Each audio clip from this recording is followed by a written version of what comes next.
लवकरच नवरात्र सुरू होत आहे आणि या नवरात्रीसाठी आज आपण या ठिकाणी भगरीचे धिरडे बनवणार आहोत. आता साधारणपणे या ठिकाणी मी 1 वाटी भगर घेतलेली आहे. स्वच्छ निवडून घ्यायची.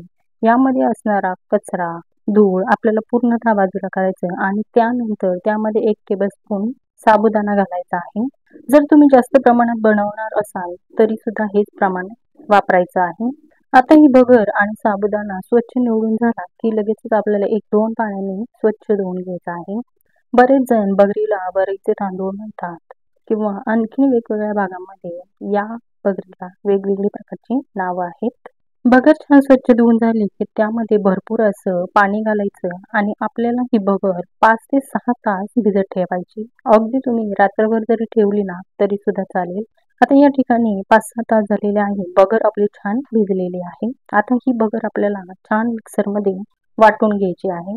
तर ही या इथे कमी प्रमाणात आहे त्यामुळे मी एकाच बॅचमध्ये ही भगर वाटणार आहे. आता या भगरीमध्ये 2-3 हिरव्या मिरच्या, थोडेसे शेंगदाणे आणि एक छोटासा कच्चा बटाटा चिरून घातलेला आहे. तुम्ही या ठिकाणी उकडलेला बटाटा घातला तरीही चालणार. आता हे मिश्रण आपल्याला कमी पाण्यातच दळून घ्यायचं आहे. त्यानंतर त्यामध्ये चवीनुसार मीठ घालायचं आणि छान एकजीव या पिठामध्ये मिक्स करून घ्यायचं आहे.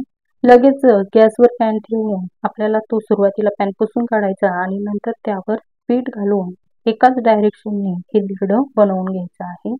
1-2 मिनिटातच हे धिरडं तयार होतं आणि छान पॅनपासून मोकळं होतं.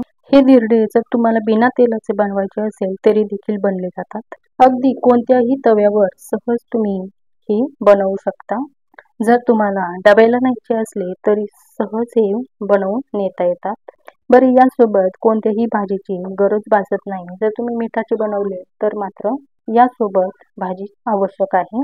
तर या ठिकाणी पाहू शकता मस्त आपले कुरकुरीत जाळीदार धिरडे तयार झालेले आहे आणि विशेष म्हणजे हे धिरडे तुम्ही केव्हाही खा, अगदी उपवास नसताना देखील.